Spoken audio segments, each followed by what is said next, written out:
Assalamualaikum warahmatullahi wabarakatuh. Para sahabat sekalian, bagaimanakah cara kita mendapatkan kekayaan? Kekayaan yang maslahat untuk bekal dan sebab pelantara kita untuk lebih menyebar kebaikan.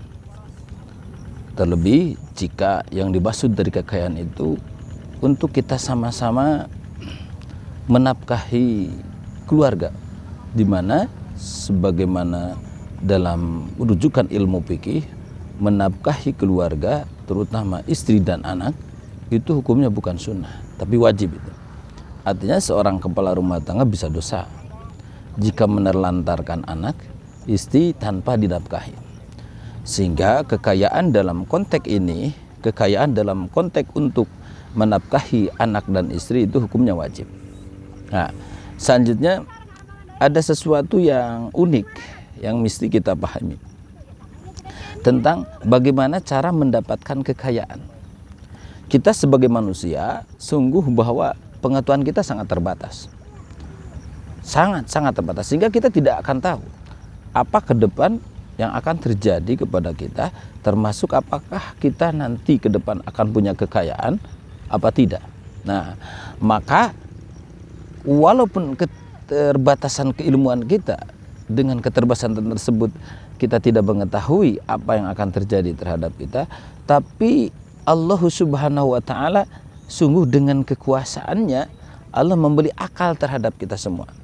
Di antaranya adalah akal yang Allah berikan bisa mengeksekusi keyakinan tentang adat Allah, kebiasaan Allah, terutama dalam hal ini adalah kebiasaan Allah mendatangkan kekayaan terhadap seseorang. Dari dulu sampai sekarang, bahkan hatta ilal yaumil qiyamah, bahkan sampai hari kiamat, Allah selalu dan selamanya tidak pernah memberikan kekayaan yang banyak kepada orang yang malas. Itu sunnatullahnya. Jadi Allah tidak akan pernah dan tidak ada pernah terjadi, andai pun ada sangat minim, memberikan kekayaan kepada orang yang malas. Artinya akal kita akan mendapatkan pencerahan bahwa Allah selalu memberi fasilitas kekayaan itu kepada seseorang yang tidak malas. Artinya ada syarat adat, ada syarat kebiasaan yang Allah simpan untuk datangnya kekayaan itu apa? Orangnya rajin.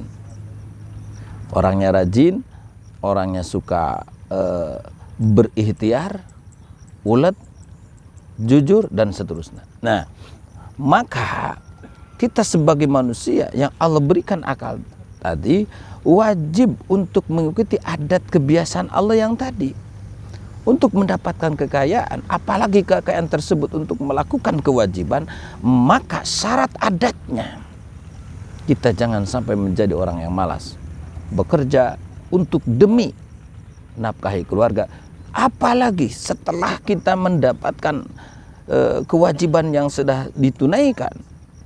Andai punya harta lebih, kekayaan lebih, maka seyogianya level selanjutnya yang kita mesti pahami dan mesti kita lakukan adalah dengan kekayaan tersebut harus semakin banyak orang yang mendapatkan manfaat daripada kekayaan kita. Kenapa? Karena andai kita cuma bisa makan sendiri, andai kita cuma bisa menafkahi anak doang, tidak ada lebihnya, atau istri tidak ada lebihnya, maka sungguh jika diberi amanah harta yang lebih, itu kerugian yang sangat luar biasa. Kenapa? Makan seseorang itu cuma terbatas. Setidaknya palinglah cuma 3 piring atau 4 piring juga kan langka.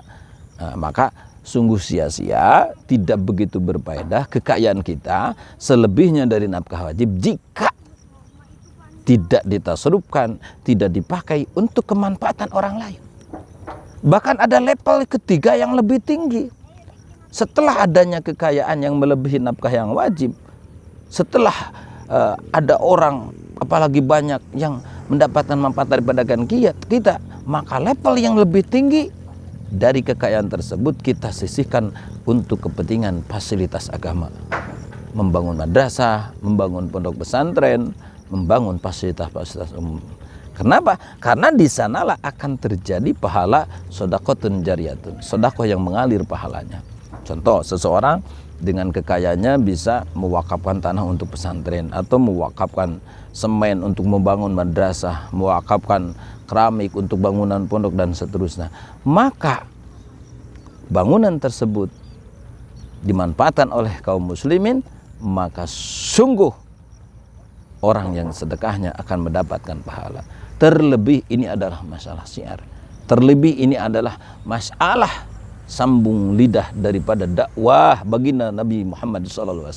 Siapapun yang ikut andil di sana, termasuk dalam sedekah fasilitasnya, maka itu sungguh sangat luar biasa pahalanya. Kembali tadi kepada poin yang tadi.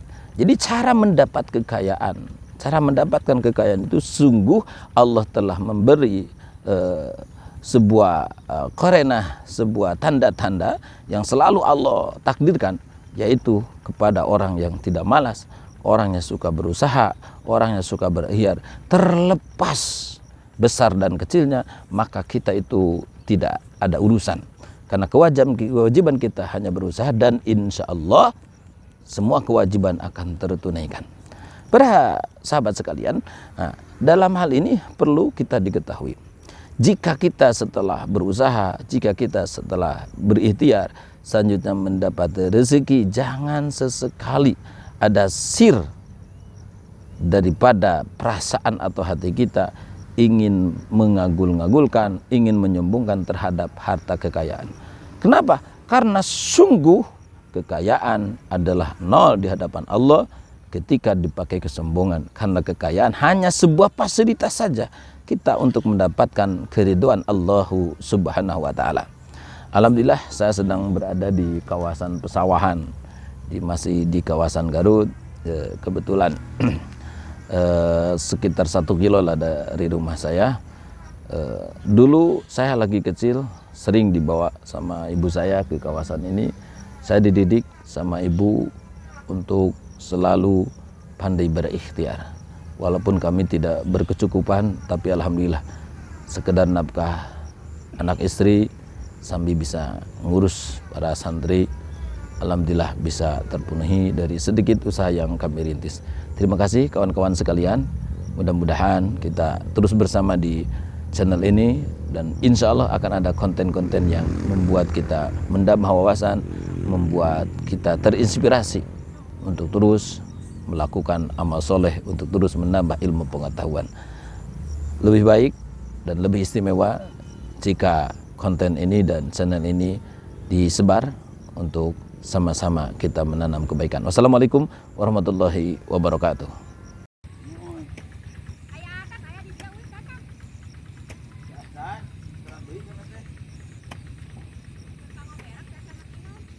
Oh, ampun.